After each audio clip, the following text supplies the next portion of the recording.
Сәлеметсіздер ме, құрметті әріптестер. Номері 1 жалпы білім беретін мектебінің бастауыш сынып мұғалімі Мақсутова Айнагүл Мұхтарқызы. Бүгінгі сіздермен қарастырылатын тақырып күрделі есептерді шешу жолдарын түсіндірудегі тиімді әдіс тәсілдер. Күрделі есептерді шешу дегеніміз не? Күрделі есептерді шешу бұл біздің күнделікті өмірде кездесетін жағдайлар. Түсінігі қиын, бірден шешімі табылмайтын, бірнеше қадам қажет ететін есептер. Стандартты емес, жаңа және шығармашылық шешімдерді табуды талап етеді. Шешімін табу үшін көптеген факторларды ескеру қажет. Мәліметтер, ресурстар, шектеулер. Күрделі есептерді шешу жолдарын түсіндірудегі негізгі әдіс тәсілдер. Есептің маңыздылығын және мақсатын нақты анықтау. Есептің кішігірім, жеңілдетілген бөліктерге бөлу. Есептің абстрактілі моделін құру және оны талдау. Есептің ұқсас шешімдерін салыстыру. Күрделі есептерді шешу кезінде визуализациялық әдістерді пайдалану. Ағынды диаграммалар, вен диаграммалары және графиктерді пайдалану қажет. 4-ші сыныптың математика оқулығында мынандай тапсырмалар кездеседі. Асханаға 5 адам кезекке неше тәсілмен тұра алады? Бұл есепті шығару үшін комбинаторикалық алмасу формуласын қолданамыз. Бұл дегеніміз берілген санға дейінгі сандардың көбейтіндісі.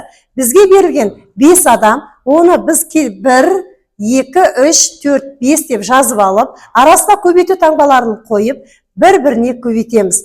1-ді 2-ге көбейтеміз 2, 2 мен 3-дің көбейтіндісі 6, 6 мен 4-дің көбейтіндісі 24, 24 мен 5-дің көбейтіндісі 120. Жауабы 120 рет әртүрлі тәсілдермен кезекке тұра алады.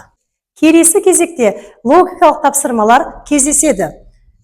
Кітаптың 2 бетінің сол жағында 4 бет, оң жағында 9 бет деп жазылған. Кітапта қанша бет барын анықтауымыз қажет. Оны мынандай формуламен шығаруға болады. N дегеніміз жалпы беттер саны, немесе соңғы беттің номері.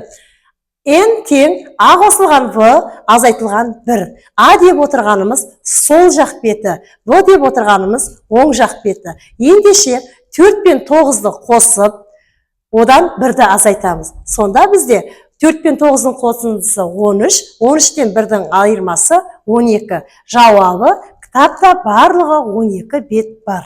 Келесі тапсырмада үстіңгі 2 санды қосқан кездегі сан мен астыңғы санды 4-ке көбейткендегі сан бірдей болу керек. Осы заңдылықты пайдалана отырып, 3-ші шеңбердегі санды тауып көрелік. Шеңбердің жоғарғы бөлігіндегі сандардың қосындысы төменгі бөлікте берілген санның көбейтіндісімен бірдей болу қажет. Мысалы, 12 мен 24-тің қосындысы 36. 9-ды 4-ке көбейткенде 36-ға тең. 17 мен 11-дің қосындысы 28, 4-ті 7-ге көбейткенде де 28. Ендеше келесі 29 бен 15-дің қосындысы 44-ке тең. Ендеше бізде мына сұрақ қойылған жерге қанша шығу үшін 44-ті бөлеміз 4-ке. Тең болады 11.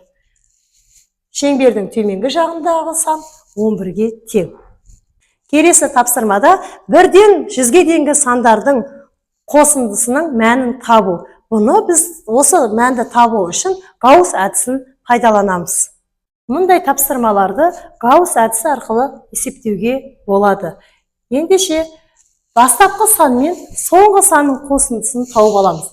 1 мен 100-дің қосындысы 101-ге тең. 2 мен 99-ның қосындысы 101-ге тең. Осылай, бастапқы сан мен соңғы санды қосындысын табу арқылы бізде 50 жұп сан шығады. Біз 101-ді 50-ге көбейткенде 5050. Ендеше 1 мен 100-ге дейінгі сандардың қосындысы 5050-ге тең. 4-ші сыныптың математика сабағында Эйлер дөңгелегі арқылы мына тапсырманы шығара аламыз. Сыныпта 35 оқушы бар. Олардың әрқайсысы метро, автобус және троллейбус тәрізді қала көліктерінің жоқ дегенде бір түрін пайдаланады. 6 оқушы көліктің 3 түрінде пайдаланады. 15 оқушы метро мен автобусты, 13 оқушы метро мен троллейбусты, ал 9 оқушы троллейбус пен автобусты пайдаланады. Қанша оқушы көліктің тек қана бір түрін пайдаланады. Бізге берілген мұндай тапсырмаларды Эйлер дөңгелегі арқылы шығаруға болады. Ендеше метро мен автобустың қатынайтын баланың саны 15. Метро мен троллейбуспен қатынайтын баланың саны 13. Автобус мен троллейбустың қатынайтын баланың саны 9. Бізде 6 оқушы барлық көліктің түрін пайдаланады. Оны мына 3 шеңбердің қиылысқан жеріне жазамыз. Ендеше есепті шығару үшін біз 15-тен азайтамыз, осы 6 оқушыны алып тастаймыз. Сонда бізде неше бала? 9 бала. Бұл 9 бала метро мен автобуспен қатынайтын бала. Мына жерге жазамыз. Келесі кезекте 13 пен 6-ның айырмасы бізде 7. Бұл бізде метро мен троллейбуспен қатынайтын баланың саны 7. Келесі кезекте бізде 9 автобус пен трамваймен қатынайтын баланың санынан біз 6-ны азайтамыз. Сонда бізде 3. Бұл жерде міне 3 оқушы. Енді келесі кезекте шыққан мәндерді 9 пен 7 қосу, 3 қосу, барлық көліктің түрлерін пайдаланатын бала санын қосамыз. Сонда бізде барлығы 25. Бізде жалпы 35 бала еді. Оның 25-і азайтқанда 10 оқушы. Ендеше есептің жауабы 10. Тек қана бір көлікті пайдаланатын 10 оқушы бар екен. Күрделі есептерді шешу жолдары туралы тәжірибелерді зерттеу. Тәжірибелі мамандардан күрделі есептердің шешу жолдарын үйрену. Тәжірибелі ұстаздардан кеңес және бағыт-бағдар алып отыруымыз қажет. Қорытындылай келе, күрделі есептерді шешу бұл біздің өміріміздің маңызды